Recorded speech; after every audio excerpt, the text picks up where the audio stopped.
জামাতের অফিসে কি কান্নার রোল পড়ে গেছে সেটা আগে দেখুন। আমি নিজে সাক্ষী দেবো আল্লাহ।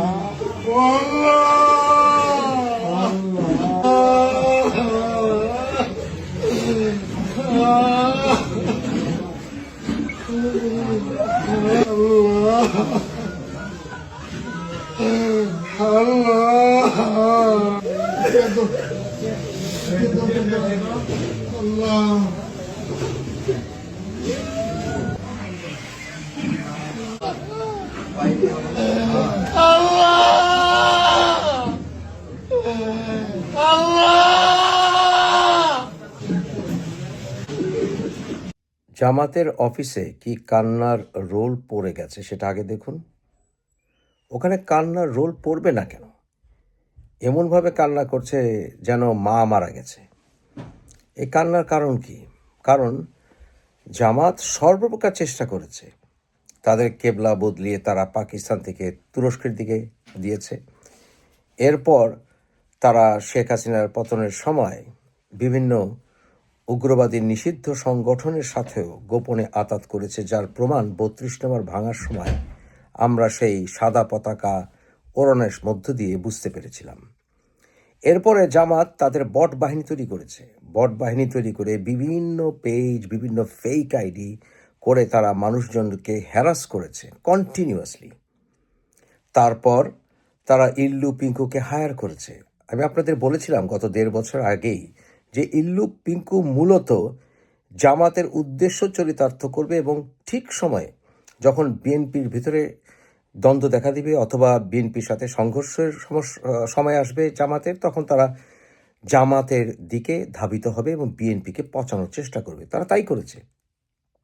প্রথমে বিএনপির শীর্ষ নেতাদেরকে, যেমন অ্যাডভোকেট ফজলুর রহমান, রুমিন ফারহানা, তারপরে মির্জা আব্বাস, সালাউদ্দিন ভাই, সবাইকে তারা পচানোর চেষ্টা করেছে, তাদের বিরুদ্ধে অপপ্রচার করেছে এবং তাদের পক্ষে যারা ছিল, ধরেন বিএনপির কিছু অ্যাক্টিভিস্ট, তাদেরকে তারা টার্গেট করেছে, তাদেরকে তারা অনলাইন থেকে সরিয়েছে, হ্যাক করেছে এখন বিভিন্নভাবে।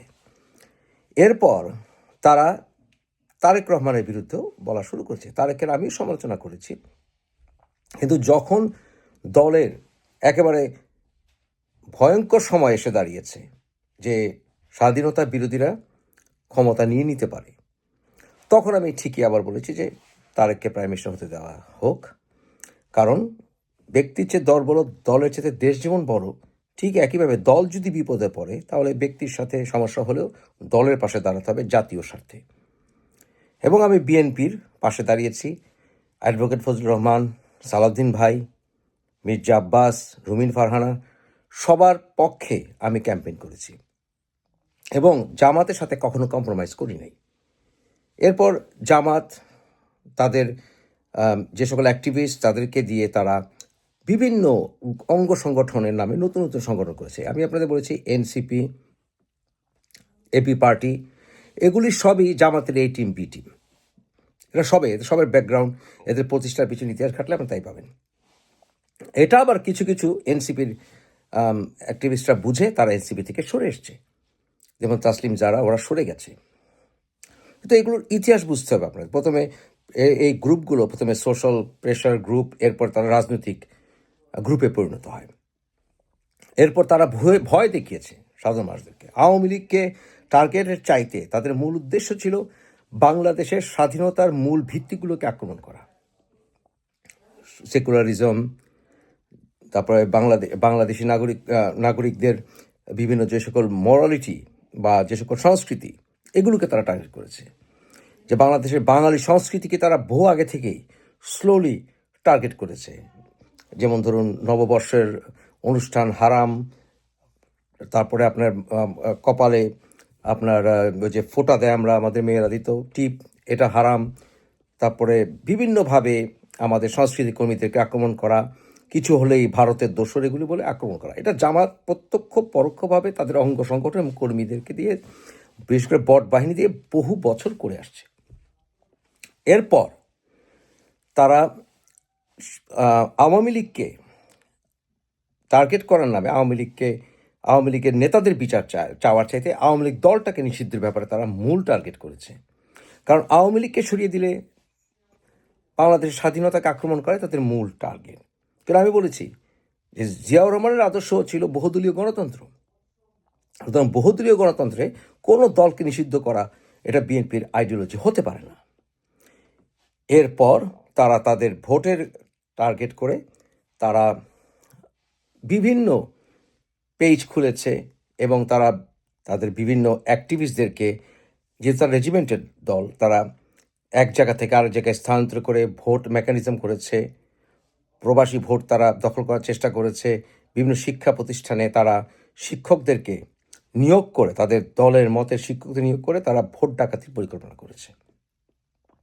এবং তারা সর্বোপরি বাংলাদেশের মানুষের বোকামিকে তারা পুঁজি করে, যেমন ধরুন জান্নাত বিক্রি করা, টাকা দিয়েছে, টাকার বিনিময়ে জান্নাত তারা বিক্রি করার নামে ভোট কিনেছে, যে টাকা তো নিয়েছেন, ওয়াদা করেন ভোট দেবেন এবং জান্নাতে যাবেন। এইভাবে তারা কারসাজি করেছে। তারপর তারা সবসময় যেগুলি করে কোনো কিছুই ক্লিয়ারলি বলে না। যেমন ধরুন এই শফিকুর রহমান, উনি শিশু ছিলেন যুদ্ধের সময়, কিন্তু আবার উনি মুক্তিযোদ্ধাও ছিলেন, বুক চেতিয়ে মুক্তিযুদ্ধ করেছেন।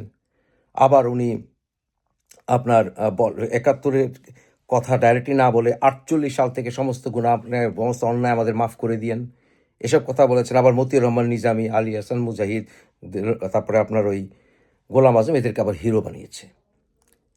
মানুষদেরকে টোটালি বোকা বানানোর চেষ্টা করেছে, ধোঁকাবাজি করেছে। এবং এমনকি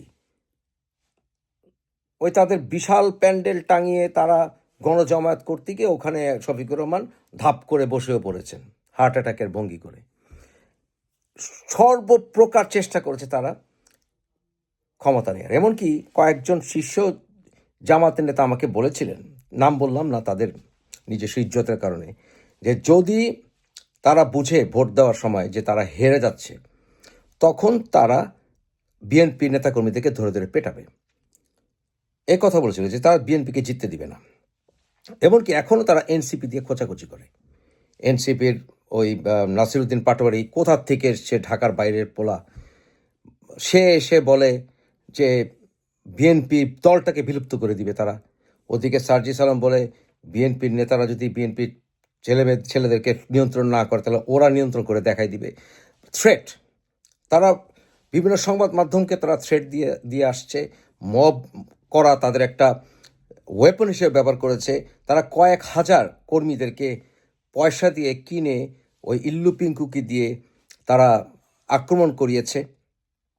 অনেক ক্ষেত্রে বিএনপিও এতে বোকা হয়েছে এবং অনেকে বুঝেছে পরে যে এই বোকামিটা করা ঠিক হয়নি। এবং তারা ডেইলি স্টার আক্রমণ করেছে, প্রথম আলো আক্রমণ করেছে, যারা বাক স্বাধীনতা কাজ করে তাদেরকে আক্রমণ করেছে। বাংলাদেশ থেকে সেকুলারিজম যে আসলে ধর্মনিরপেক্ষতা নয়, সেকুলারিজম মানে ধর্মহীনতা, এটা বোঝানোর চেষ্টা করেছে। এত চেষ্টার পরেও শেষ পর্যন্ত বাংলাদেশের মানুষকে তারা বোকা বানাতে পারেনি।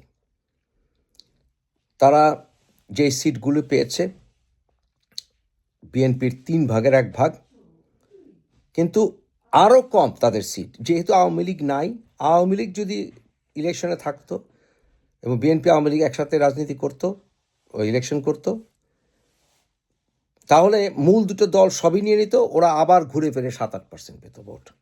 এটা কিন্তু প্রমাণিত হয়ে গেছে। এখন সর্বশেষে জামাতের যেটা এবং এনসিপির যেটা উচিত হবে না, ওরা অলরেডি ইল্লু পিঙ্কু দিয়ে পচে গেছে।